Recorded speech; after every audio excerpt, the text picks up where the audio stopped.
नमस्कार शिक्षक साथियों, बिहार विशिष्ट शिक्षक चैनल के एक अनमोल पेशकश शिक्षा संवाद के एक और फ्रेश एपिसोड में आप सभी शिक्षक साथियों का तहे दिल से स्वागत है। साथियों, सबसे पहले टीचर ऑफ द डे बनने के लिए Manoj Prabhakar ji from Samastipur and Anand Kashyap ji from Kharmauli को मेनी कॉन्ग्रेचुलेशंस। अगर आप भी बनना चाहते हैं टीचर ऑफ द डे तो इस वीडियो को शेयर करके अपने नाम और पता के साथ एक प्यारा सा कमेंट जरूर करिएगा।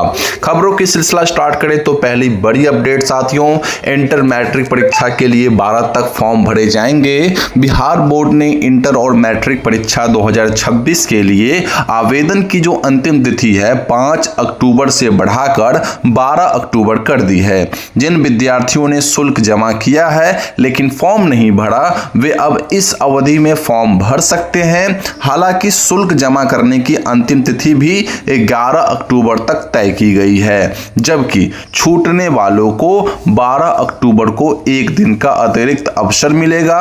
बोर्ड ने स्पष्ट किया है कि मान्यता या संबद्धता रद्द विद्यालयों से आवेदन स्वीकार नहीं किए जाएंगे। जी हां शिक्षक साथियों, तो अगर आपकी स्कूल के कोई भी छात्र या छात्रा जिनका फॉर्म फिलअप मैट्रिक या इंटर का अभी तक नहीं हुआ है, तो साथियों ये अंतिम तिथि है 12 अक्टूबर। इससे पहले आप अपने सारे छात्र छात्राओं का जो है फॉर्म फिलअप करवा ले।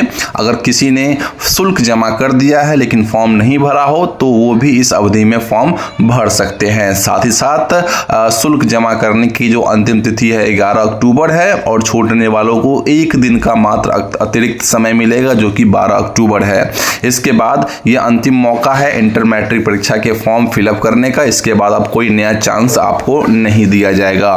खैर, बढ़ते हैं नेक्स्ट अपडेट की ओर। तो अगली खबर जो निकल के आ रही है साथियों, काफी महत्वपूर्ण अपडेट। शिक्षकों की 11 सूत्री मांगों को लेकर हुआ जोरदार धरना प्रदर्शन। विश्व शिक्षक दिवस के अवसर पर बिहार राज्य प्राथमिक शिक्षक संघ के आह्वान पर प्रदेश भर के हजारों शिक्षकों ने पटना के गर्दनी बाग में 11 सूत्री मांगों को लेकर धरना प्रदर्शन किया। शिक्षकों ने सेवानिवृत्ति आयु 60 से बढ़ाकर 65 वर्ष करने और ग्रामीण शिक्षकों के लिए आवास सुविधा समेत अन्य मांगों पर जोर दिया।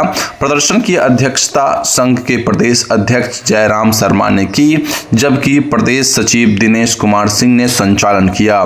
शिक्षकों ने अपनी मांगों के समर्थन में डिजिटल आंदोलन भी चलाया। साथियों, मैं आपको बता दूं कि इस 11 सूत्री मांगों में विशेष शिक्षकों का सेवा निरंतरता एक अहम मुद्दा था और सभी शिक्षकों के लिए 7वां वेतन आयोग की मांग ये भी बहुत अहम मुद्दा है। तो ये दो मुद्दा तो 100% शिक्षकों को मिलनी ही चाहिए, जिसमें विशेष शिक्षकों को सेवा निरंतरता का लाभ और सभी शिक्षकों के यानी सभी प्रकार के शिक्षक यथा विशेष शिक्षक आप ले सकते हैं बीपीएससी से अभी रिसेंटली बहाल TRE 1, TRE 2, TRE 3 के शिक्षक ले सकते हैं। और इसके अलावा साथियों, हमारे जो रिसेंटली बहाल हुए प्रधान अध्यापक और प्रधान शिक्षकगण हैं, इन सभी शिक्षकों को जो है 7वां वेतनमान का लाभ तो मिलना ही चाहिए। इसकी मांग भी की गई कल। वहीं साथियों, केवल धरना प्रदर्शन ही नहीं बल्कि बिहार के शिक्षकों ने अपनी लंबित मांगों को लेकर एक्स जो कि ट्विटर पहले हुआ करता था, इस पर बड़ा डिजिटल अभियान चलाया, जहां पे #बिहार टीचर्स मैटर हैशटैग पर शिक्षकों ने करीबन 5.7 लाख से अधिक ट्वीट किए, जिससे यह कई घंटों तक देश में नंबर 1 ट्रेंड करता रहा। बिहार शिक्षक मंच के आह्वान पर हुए इस अभियान में सेवा निरंतरता और 7वें वेतनमान का लाभ देने की मांग प्रमुख रही। मंच के संस्थापक अमित अभिषेक ने कहा कि सरकार को शिक्षकों की मांगों पर शीघ्र निर्णय लेना चाहिए, क्योंकि यह एकजुटता अब अनदेखी नहीं की जा सकती। जी हां साथियों, इस डिजिटल अभियान में हमारे शिक्षक साथी जितने भी थे सभी ने भाग लिया। इनफैक्ट हमारे व्हाट्सएप ग्रुप से जितने भी लोग जुड़े हुए हैं उन सभी लोगों ने खुल के इसका साथ दिया। अब देखना होगा इसका निर्णय क्या निकल के आता है। साथियों, बहुत जरूरी है कि शिक्षकों को ये दो बातें मिलना, एक तो सेवा निरंतरता और दूसरा 7वां वेतनमान, तभी शिक्षकों के साथ जो है न्याय होगा।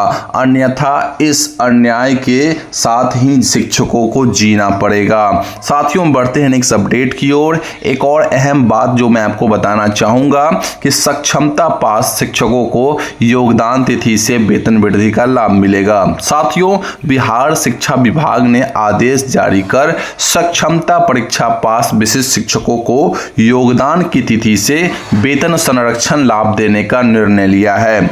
शिक्षकों को अक्टूबर 2025 के वेतन के साथ बकाया वृद्धि मिलेगी, जिससे करीबन 3 लाख शिक्षकों को प्रति माह 4 से 5 हजार रुपए तक फायदा होगा। साथ ही साथ 28,750 प्रधान शिक्षकों को भी यह लाभ दिया जाएगा। अब साथियों, इस आदेश के बाद बहुत सारे शिक्षकों के अंदर एक खुशी मिल रही है। उनका मानना है कि उनकी जीत हो गई। लेकिन साथियों, मैं आपको बता दूं, यहां पर आपकी जीत अभी बिल्कुल भी नहीं हुई है। विभाग बस और सरकार बस आपको एक तरह से उल्लू बना रही है, क्योंकि साथियों वेतन संरक्षण की जहां तक बात है, ये हमारे नियमावली में ही था साथियों। हाँ, प्रधान शिक्षक के लिए आप कह सकते हैं कि कुछ ना कुछ खुशखबरी जरूर है, उन्हें कुछ ना कुछ वेतन बढ़ोतरी का लाभ मिल सकता है। लेकिन साथियों, प्रधान शिक्षकों का भी ये लाभ थोड़ी चाहिए, उनका मूल वेतन ज्यादा बढ़ना चाहिए, ये मांगे हैं प्रधान शिक्षकों की, न कि ये वेतन संरक्षण का लाभ। और जहां तक बात करें विशिष्ट शिक्षकों को, तो उनको तो सेवा निरंतरता और 7वां वेतन आयोग का लाभ दीजिए, ना कि वेतन संरक्षण। वो तो आपको देना ही था, पहले ही आपने बता रखा है कि देंगे, तभी तो शिक्षक जो है नियोजित से विशिष्ट में आए।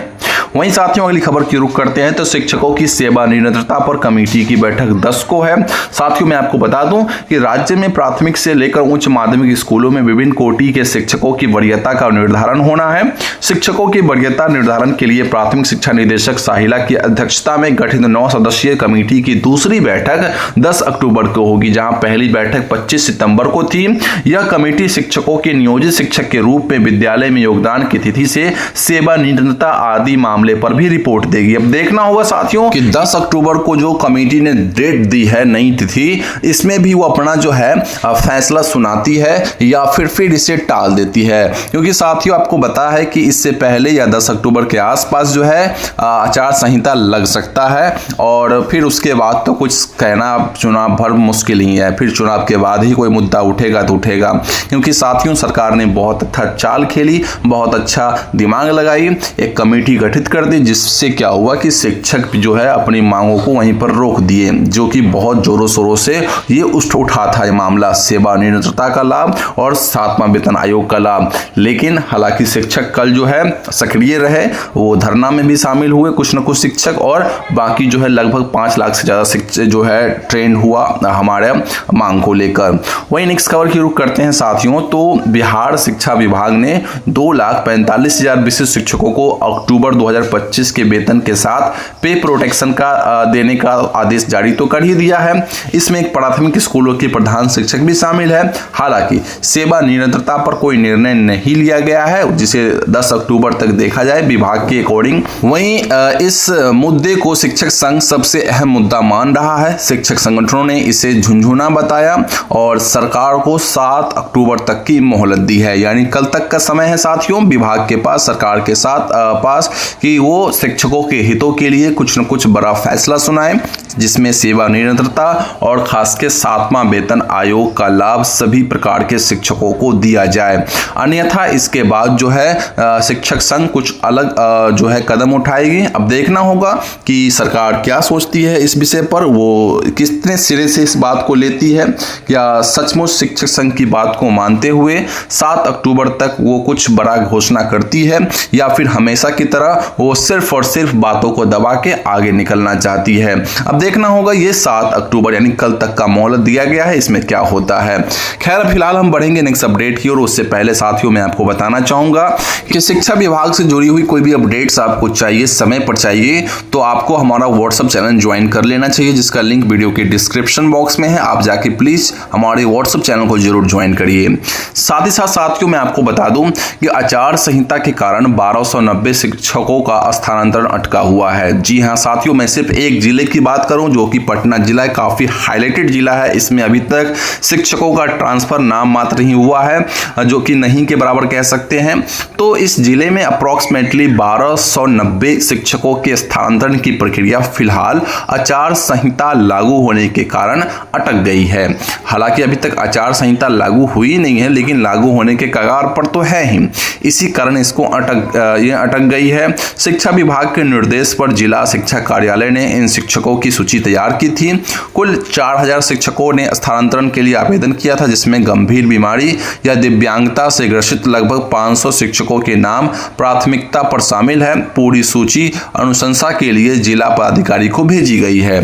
अब इसे जो है साथियों मैं आपको बता दूं कि चुनाव के बाद जो ही इन सभी प्रकार के शिक्षकों का जो है ट्रांसफ़र होने को मिलेगा। लेकिन साथियों ट्रांसफ़र से जुड़ी एक और अपडेट है जो कि मैंने आपको आने वाले अपडेट्स में देने वाला हूं, तो आप बने रहिए हमारे साथ। तो फिलहाल जो हम बात कर रहे थे साथियों कि यहाँ पे आचार संहिता के कारण जो है शिक्षकों का स्थानांतरण रुका हुआ है। अब साथियों विभाग चाहती तो इसे पहले भी कर सकती थी। विभाग के पास काफ़ी समय था कि शिक्षकों का जो है स्थानांतरण करते, लेकिन वो इसी मुद्दा का इसी समय का इंतजार कर रही थी ताकि इसको लटकाया जा सके। खैर अगली अपडेट जो है साथियों यहाँ पे पटना जिले में शिक्षकों और प्रधान शिक्षकों के स्थानांतरण आदेश जारी भी हुआ है। साथियों मैं आपको बताना चाहूंगा कि बिहार शिक्षा विभाग ने प्रशासनिक आधार पर, याद रखिएगा साथियों, नाम दिया गया है प्रशासनिक आधार पर, कई शिक्षकों और प्रधान शिक्षकों का स्थानांतरण आदेशित किया है। इसमें कक्षा 1 से 12 तक के शिक्षक है और प्रधान शिक्षक भी शामिल है। आदेशानुसार वर्तमान विद्यालय में उन्हें नए विद्यालयों में पदस्थापित किया गया है, जबकि स्थानांतरण के दौरान कोई यात्रा भत्ता नहीं दिया जाएगा। भविष्य में छात्र शिक्षक अनुपात प्रतिकूल पाए जाने पर जिला स्तर पर फिर उनका स्थानांतरण किया जा सकता है। साथियों मैं आपको बता दूं कि लगभग 10 से 12 शिक्षक है और 2 प्रधान शिक्षक को जो है साथियों प्रशासनिक आधार पर जो है ट्रांसफर किया गया है। अब ये साथियों मुद्दा बहुत बड़ा बनता जा रहा है। कई शिक्षक साथी इस पर जो है सवाल खड़े कर रहे हैं। अब आप तक ये चिट्ठी पहुंची है कि नहीं, आप हमें कमेंट बॉक्स में बताएं और आप बताएं कि क्या ये बात सही है कि इस तरह से शिक्षकों को स्थानांतरण करना। अगर करना है तो आप जो है सारे शिक्षकों का करिए, अन्यथा ये प्रशासनिक आधार नाम देकर आप जो कुछ चंद गिने चुने शिक्षकों का स्थानांतरण किए हैं, इसमें कुछ ना कुछ झोल लग रहा है, ऐसा शिक्षकों का मानना है। और आप क्या सोचते हैं इस विषय पर, आप हमें कमेंट बॉक्स में जरूर बताएं। हमारा काम आप तक आपकी खबरों को, आपकी बातों को पहुंचाना है। तो चलिए बढ़ते हैं अब नेक्स्ट अपडेट की ओर। इस विषय पर आप क्या सोचते हैं जरूर बताइएगा कमेंट बॉक्स में। वहीं बढ़ते हैं नेक्स्ट अपडेट की ओर साथियों। तो जल जमाव के कारण आज सारण जिले के कई स्कूल बंद रहेंगे। जी हाँ साथियों, सारण के जिला पदाधिकारी अमन समीर ने आदेश जारी कर बताया कि छपरा नगर निगम क्षेत्र और सदर प्रखंड की पूर्वी तेलपा, सांदा, कड़िंगा और शेरपुर पंचायतों में जल जमाव की स्थिति समस्या बनी रहने के कारण 6 अक्टूबर 2025 को यानी आज सभी सरकारी निजी विद्यालयों जिसमें कक्षा 1 से 12, नर्सरी, प्री स्कूल और आंगनबाड़ी केंद्र सहित में पठन पाठन कार्य पूरी तरह स्थगित रहेगा। आदेश में सभी विद्यालयों के सक्षम प्राधिकारियों को निर्देश दिया गया है कि वे इस निर्णय का अनुपालन सुनिश्चित करें। जी हाँ साथियों, तो सारण जिले के जो है कुछ क्षेत्र में कुछ विद्यालयों को बंद रखा जाएगा आज के दिन में भी। अब देखना होगा ये फिर कल के लिए भी लागू होती है या फिर कोई नई चिट्ठी आती है और आगे डेट को बढ़ाया जाता है या फिर यहीं पर रोका जाता है, इसके लिए इंतजार करना होगा साथियों। वहीं साथियों एक और अहम मुद्दा जो सभी के समक्ष है, बिहार के अनट्रेंड शिक्षकों के वेतन और सेवा समस्याएं गंभीर। जी हाँ साथियों, बिहार में कई अनट्रेंड शिक्षक वर्षों तक बिना वेतन अपने शिक्षण कार्य में लगे हुए हैं, जबकि उसी विद्यालय में अन्य शिक्षक नियमित वेतन प्राप्त कर रहे हैं। कुछ शिक्षक तो सेवा से हटा भी दिए गए हैं। ऐसे हालात में वर्षों से वेतन का इंतजार कर रहे शिक्षकों की स्थिति सोचकर रूह कांप उठती है। साथ ही ब्रिज कोर्स शिक्षक भी समान नियमावली के बावजूद वेतन में भेदभाव और नौकरी से निकाले जाने की चिंता में हैं। विभाग और सरकार को चुनावी वर्ष में इन शिक्षकों के लिए त्वरित और न्याय संगत समाधान निकालना जरूरी है। साथियों ये आज की मांगे नहीं है, ये शिक्षक वर्षों से परिताड़ित हो रहे हैं साथियों, कह सकते हैं आप यहाँ पे। और ये शिक्षक जो है अपने वेतन के लिए, अपने सेवा के लिए भटक रहे हैं। शिक्षा विभाग के सामने वर्षों तक कार्यालय में दौड़े और सोशल मीडिया पर आवाज उठाए, हर तरह से हर संभव कोशिश कर लिए हैं। लगातार मेरे तक ये मैसेज करते रहते हैं कि सर कुछ अपडेट दिया जाए, कुछ बातों को उठाया जाए। और मैं आप सभी शिक्षक साथी, जिसमें कई सारे अनट्रेन शिक्षक साथी हैं और कई ऐसे शिक्षक साथी हैं जिन्हें ब्रिज कोर्स की आवश्यकता है, उनकी बात मैं लगातार अपने वीडियो के माध्यम से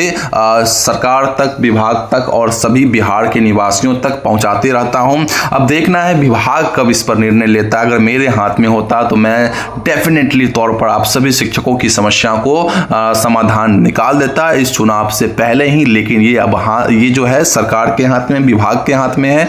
विभाग और सरकार जाने क्या करे इनको, लेकिन विभाग और सरकार को चाहिए कि जल्द से जल्द इन सभी शिक्षकों का जो है समस्या का निवारण किया जाए। बाकी साथियों, कैसा लगा आज का ये वीडियो जरूर बताएं कमेंट बॉक्स में। मिलते हैं अगली वीडियो में, तब तक के लिए बने रहे चैनल के साथ। जाने से पहले कहूंगा कि अगर आप हमारे व्हाट्सएप चैनल से अभी तक ज्वाइन नहीं किए हैं तो लगभग वहां पे 25,000 से ज्यादा शिक्षक जुड़ के अपनी सारी की सारी अपडेट्स को पहले पा ले रहे हैं। आप केवल पीछे रह जा रहे हैं, तो प्लीज जाके हमारे व्हाट्सएप चैनल को ज्वाइन करिए, जिसका लिंक वीडियो के डिस्क्रिप्शन बॉक्स में है। साथ ही साथ वीडियो को लाइक करके हमें मोटिवेट करते रहें। एंड मिलते हैं अगली वीडियो में, तब तक के लिए बने रहे चैनल के साथ। जय हिंद।